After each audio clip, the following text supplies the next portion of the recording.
تصويبة قوية كانت ولا زالت. من كريستوفر جونز، لكنها عادت لكريستيان باركو. وأول إهداف في اللقاء يأتي نعم في زاوية بعيدة. يرتقي في المباراة بهدف ثاني، يتقدم الله ليو ميسي. بل هذا نعم كريستيان باركو يفعلها نعم بطريقة الكبار للأرجنتين ومن العراق وبطريقة أرجنتينية. خطيرة لأربين، الكرة تيميروف، حارس المرمى في الأولى، الثانية في المرمى، الثانية خلاص، الثانية بالقدم اليسرى يسكن الشباك. هدف ثاني، اهتزت الشباك بهدف ثاني هذه الكرة، وتحت انظار حارس المرمى ليتقدم أربيل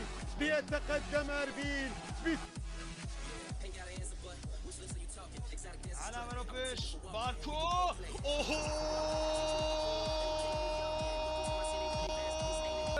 يتم ديوتولي باركو بوم. الله بوم. الله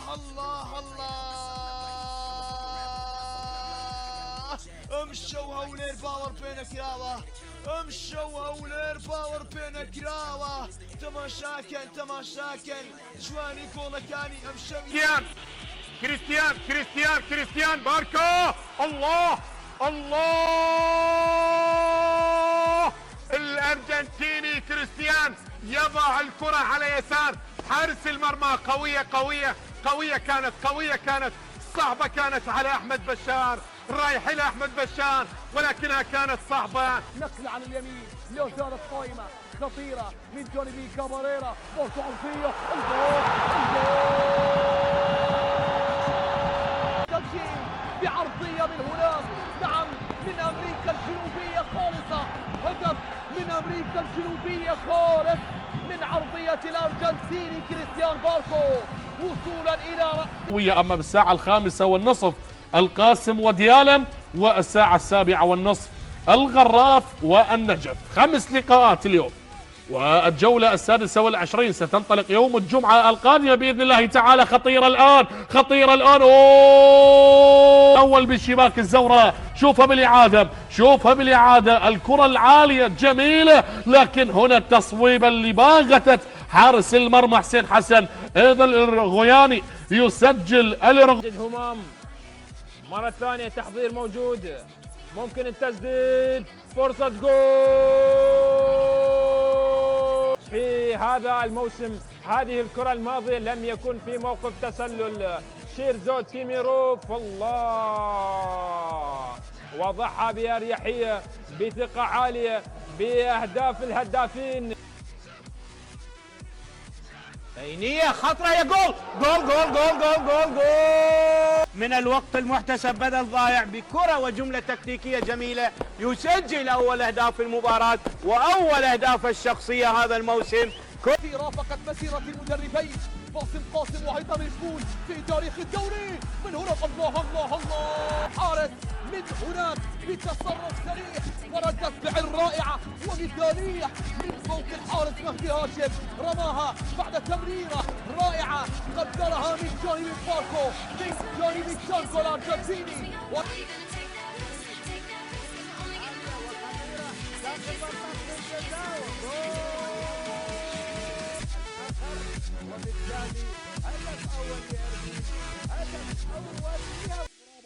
أمام هذا الهجوم الخطير، الرأسية يا الله، إهداره لفرص حقيقية كان من خلالها جاري دقيقة جول الدنيا عيد ما عنده يا باركو الله داتا باركو. الله يا باركو برسكتنا ويشي ناياب تنصفينا. باركو هناك عرقلة بالعارضة وهدف بالإعادة. شوف الكرة ارتدت من العارضة وتمركز سليم. القادم من نادي إكوابيرا البوليفي ترسل عالية محاولة مرة ومع بحث عن التأكيد على صحة هذا القرار. نعم متسلل في الكرة. أحمد إبراهيم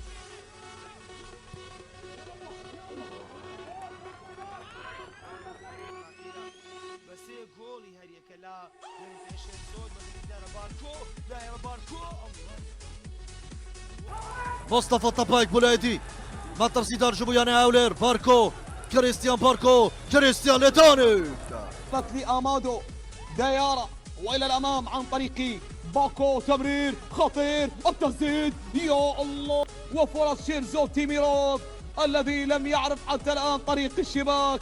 هداف الدوري في لحظات نعم وفي فترة ينسى بها طريق الشباك. ولكن الابعاد لا زالت خطيره لمصلحه نادي اربيل.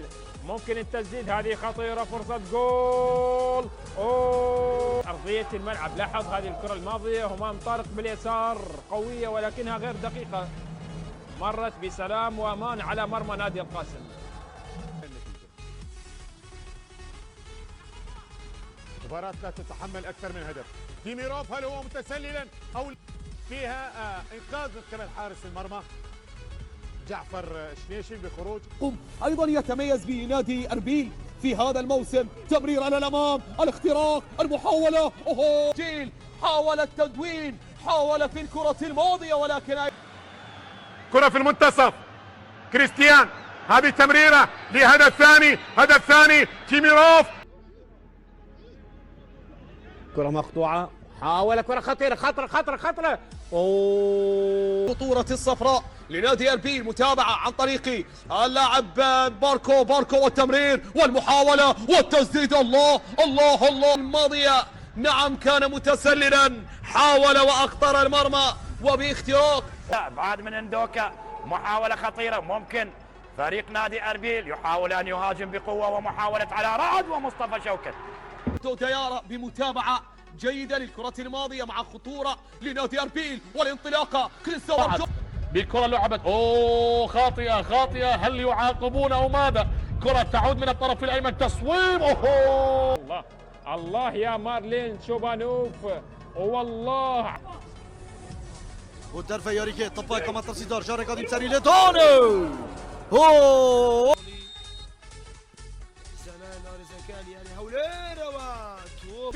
بين الفريقين ولكن هناك هجمة ومحاولة خطيرة لمصلحة أربيل، ولكن الحارس المرمى يتألق كميل السعدي.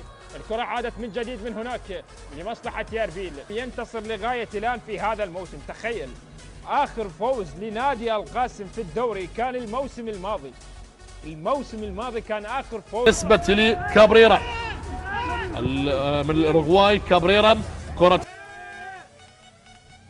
امام طارق طباي جبويان فريق نادي أربيل عودة للأمام، متابعة على الجهة اليمنى، نقلة كريستوفر. هذه النعمة مدربا لنادي النفط، انتصار لفريق نادي الطلبة 1-0 وتعادل سلبي. الآن الكرة من همام طارق، مستخلص الكرة باللقطة الماضية. تاريخ الزوراء أيضا يتكلم، الزعيم أمام الإمبراطور والرأس للأمام لمصلحة كريستيان باركو المحترف الأرجنتيني. هذه فرصة نادي أربيل 7 انتصارات 4 تعادلات 5 هزائم، ارقام مرت من شوط اللقاء الاول ولا زالت النتيجه سلبيه من دون هدف. الله ايضا رضا محمد حاشم قادم من نادي النجف بدا يتحرك لكن تمريره خاطئه من سجاد واستعاده. الان علي شخوان بخارج القدم الى وسط الملعب، هذا هو كريستيان باركو. سير يتخلص، يحرر الكره من اتجاه كريستيان باركو، ارسلها على اليسار لهدف. لقاء كان يجمع الأناقة والعراقة وانتهى بانتصار القوة الجوية بهدفين لهدف. كرة لمصلحة أربيل. هذه وايضا مع المنتخب الوطني الى الامام، تقطع الكرة، تمرير شيرزوت تيميروف تمرير والى الامام، نقلة في وسط الملعب. المباراة بشوطها الاول ارقت النهاية، السيناريو يختلف في هذه المباراة ولكن ما بالك في شوط. تمريره للاعب باركو الارجنتيني. الان الارجنتيني بركات حميد بالرقم 27 وليس 37. جنگی جمارسه كريستيان باركو ياريزان يلا نافيني بيشاكار يعني اولير كريستيان تابايك فاول برجوانتياك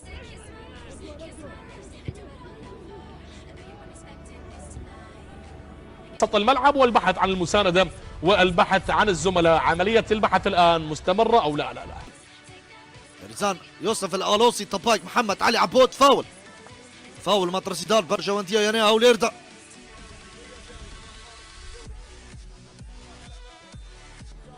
التونسي الذي مثل نادي أربيل في الموسم الماضي.